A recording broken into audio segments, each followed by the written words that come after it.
We're back. Well, I'm back. Allison, I'm flying solo today. Allison is working in Nashville. We couldn't make our calendars work, so this is going to be a solo episode. But I'm going to do the same thing that Allison and I do, just with, I guess, less banter. But I will watch the episode and talk through kind of my reactions as I see it.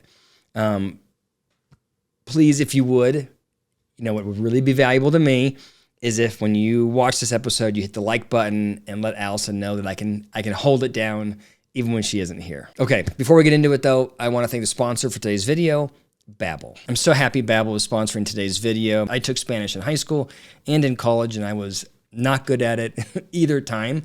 I just struggled to memorize the vocabulary. I struggled with the verb conjugation and moving, from paper to actual conversation was very difficult for me. And this is where Babbel comes in. They're one of the top language learning apps in the world. First, you're learning the vocabulary, you're learning how to conjugate the verbs, you're learning how to actually say the words and hear the words all at once. It's a much more holistic process. Me llamo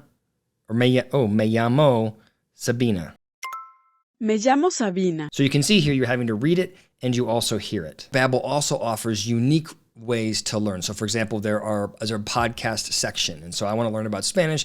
I can listen to somebody learn the Spanish language. And they even have an AI conversation partner. So if I want to learn how to, order a coffee, I can practice that conversation. ¿Qué desea tomar? Un café? ¿Grande o pequeño? Let's do a small coffee. I don't want too much caffeine. Pequeño. ¿Con leche caliente o templada? Con leche caliente. I mean, it is just amazing how things have evolved. When I was in school, it was so hard to learn a language. Now it's so much more realistic. The lessons are interesting, they're entertaining, and it's digestible. And the really good news is, because you are a member of the PSYCH YouTube audience, Babbel is offering you a 60% discount on your subscription. All you have to do is click the link below or scan the QR code here. I really recommend you try it out. Okay, back to the video. I should have been a little speaking up for myself. I questioned him on that, and I got in trouble for questioning. Yeah, there was a couple of people in the family that were not happy with me for questioning. Meri's talking a big game now, but when Janelle first brought up to Meri the fact that Meri was in a bad position, Meri was super defensive about it, right? Wasn't Meri like, no, he would never screw us, don't worry about it? She was she's just now turning a leaf. We could say that we were naive or that we trusted, but it's because we all worked together and we did it for the family, and that was the plan. For like 20. That is a good point. Like, I can sit here, it's really easy for me to sit here and think, how are you so stupid? He took advantage of you, how could he, right? But before Robyn, they had a long history, Christine, Janelle, and Meri, of working together collaboratively and not worrying about resources in the same way. And so Kody sort of brought in, Kody started acting in a selfish way, or he started orienting himself to one wife only when Robyn showed up, and the other three had difficulty adjusting to the change in landscape. When the years were really, really tight and Oh, by the way, that's Worthy Up. That's Meri's new company. Are they for Valentine's Day? She has these glitter strands in her hair.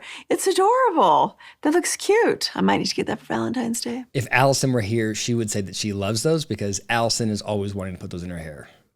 And I am working on being supportive of it. It's not my favorite thing. So what are you gonna do for Valentine's Day besides have amazing hair? I really like it. I'm gonna work.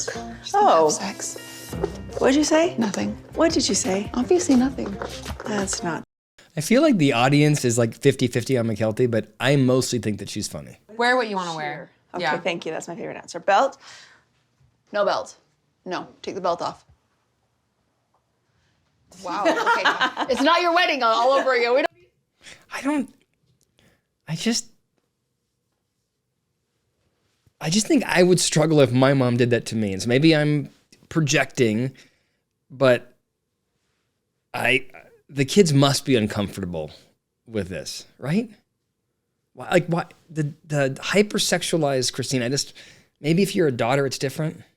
We're all working together, and then you decide to break up. Well, you guys are all leaving, so what? You want me to take what Robyn has? So Kody's argument is that he is the head of the family. So when people were cooperating with each other and putting money in. I think that they put money in, not in an equal manner. I think Robyn put in less, but people were sharing resources for the good of the family, and Kody represents the family. So when Christine or Janelle or Meri leaves, Kody thinks, well, you're leaving me and the family, and those resources are mine or the family's. That's Kody's argument. I think it's a really shitty argument because it's not like these other wives were having affairs or these other wives were doing horrific things to leave. They didn't sabotage the family. These wives were driven away by Kody's behavior, right? Like think about it. Like the person who is the head of the family is somebody who is abusive and neglectful, and somebody who is treating people unfairly. And in Kody's world, there's no consequence for that. They should be punished for leaving, and he should reap the rewards essentially for having pushed them out. I mean, it's a weird world he lives in where there's like zero accountability for his role in destroying the family. I'm not trying to rip you off, Meri. No matter what Janelle says about me ripping you off, that's all imagined in Janelle's head. It sure sounded like he was ripping them off when he said that all of the resources belonged to him because they left him, right? That felt a little bit like ripping them off. Sometimes I'm like planning perfect experience, and other times I'm completely dropping the ball. You know why I struck out in other years? Because I was always in the mindset that Valentine's Day was just about our kids. I would argue it's because he's self-interested and distractible. Reach out and just fix his hair or kiss him on the cheek or something. It brings comfort to the couple. It brings unity to the couple. It makes the couple feel kind of safe and secure. I agree with Robyn. I mean, I don't know anything about polygamy, but I can tell you that it feels very unhealthy to me not to be able to show affection to your partner. So, yeah, that I agree with Robyn. Don't attack me. I mean, it seems to me like Robyn was always more interested in having physical affection, like in front of the other wives. It would have made each wife feel more secure. I disagree. I disagree with Christine. Christine clearly likes to show affection in front of other people. And so I think it was super damaging to Christine's relationship with Kody that she wasn't able to do that. And then she convinced herself that she didn't want that when she was with him. But I think she would have liked it.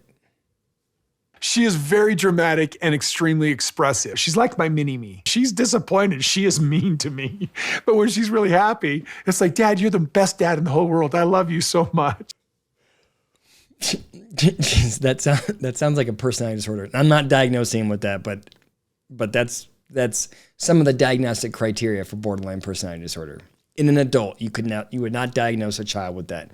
But as it relates to Kody, that's an interesting self-appraisal he has. I either love you and I'm really nice, or I'm angry with you and super mean. Just vacillating emotions, no ability to regulate his mood. Interesting. Came back to Kody. He said that it was on the basis of abandonment. I did not choose that word. I did not say that Kody abandoned me during that meeting.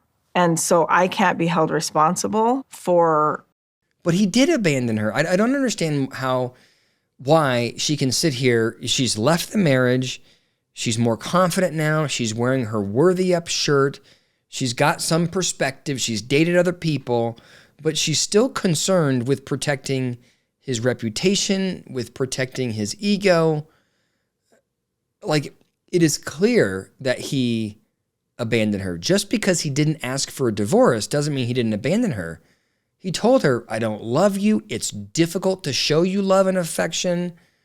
I don't think about us as married anymore. I mean, in every way, emotionally and physically, he totally neglected her. He just iced her out for years. I don't know what could he have done that would have been more like abandonment than that? I mean, come on. I want every woman to feel this confident and this loved and this cared for and this secure. Because I know what it's like to not feel like this and it's terrible. All right, I know that I'm a jerk with the Christine thing, but I think that's wonderful. I think she's right. I think he's good for her, and I'm so happy for her that she's got that, because I do think that there are a lot of people that stay in relationships where they don't feel fully supported, and I think that it's an absolute nightmare. So I'm happy that she found it. Aspyn and I had this long discussion. She said, Dad, what is wrong? What did I do? Why don't you like me, Dad? I would say that's just kind of more of a confrontation. I'm getting annoyed with Robyn here. It's like she has this need to continually edit what Kody is saying. Kody says, I went on this trip. It was a great trip. I saw all these kids. Aspyn and I had a really long discussion. And Robyn's like, sounds like it was a confrontation. And he's like, okay, it was a confrontation. And then she's like, but it was a good confrontation. And it's like this constant need to sort of manage the story that Kody is telling versus being able to sit back and let Kody have the experience or share his perspective. And literally asked why I didn't like her. And I'm like, sweetheart, I love you, always have, and always will. Aspyn and I had a long discussion about us having a relationship. It sounds like it was a wonderful conversation between Kody and Aspyn. I wish that Kody would go, instead of saying, this happens every once in a while when a child says, hey parent, I feel like you don't love me. Hey parent, I feel like you don't respect me. Or hey parent, I feel whatever about how you see me. And the parent's reaction is, well, that's because you're doing this, or that's because your mom or dad is doing that, versus saying, holy shit, I'm so sorry that I've made you feel that way. How can I make it different, right? Like Kody, it doesn't seem like Kody took accountability for his role in Aspyn feeling that way, right? And by the way, if Aspyn feels that way, it's not because Christine is talking shit about Kody. It's because Kody hasn't been talking with Aspyn. Like, that's the issue, and Kody should hold himself accountable for that. And by the way, good on Aspyn for communicating that. What I explained to her was I didn't feel welcome to reach out to everybody. Right. And she's like, I never made you feel unwelcome. And I said, but what has happened in my life has made me feel unwelcome. So it's the fault of the circumstance and how it made Kody feel. It's not the fault of Kody not freaking reaching out. Like, if I were Aspyn, I think I'd be thinking, what a lame excuse that is, Dad. You felt like you weren't welcome, so you just iced out all of your children? That's how you should. People were mad at you, so you just ignored everybody? All this relationship struggle with all of my kids. I'm different. I'm not in the home. They don't know how to define me. We haven't had a lot of connection. Well, good idea. It took you way too long to get there. Why would you, if you feel like your wives aren't honoring your image, why would your strategy be to ignore everybody? I can't get behind it. I just can't. It makes me so mad because it has had such a devastating impact on all of his children. Like, his ego, his fear of his ego being hurt has damaged his kids irreparably. I can't deal.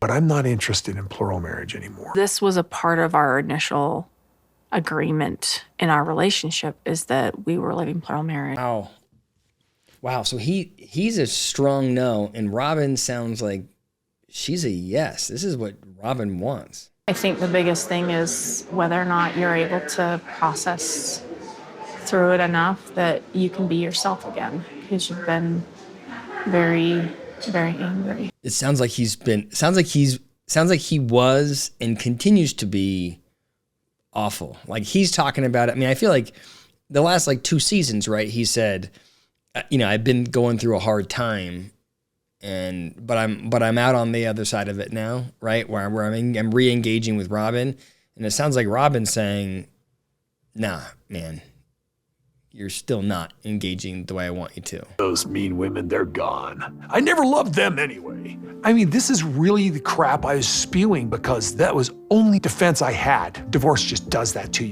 I mean, that's good self-awareness. I mean, I'll say this. I'm glad that Meri is going to hear that. It'll validate her relationship to him, and it'll validate her feelings. And I want to say that's good self-awareness on Kody's part, and that I'm impressed with his growth and whatever. I also think that he is very manipulative.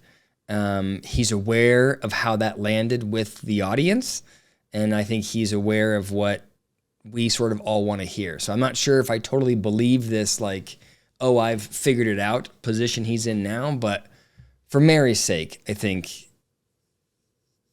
she'll appreciate hearing it. I'm very pleased and happy at this point to be in a monogamous marriage with you. Okay. I love you. She's not convincing. She does not seem sold. She does not seem convincing to me.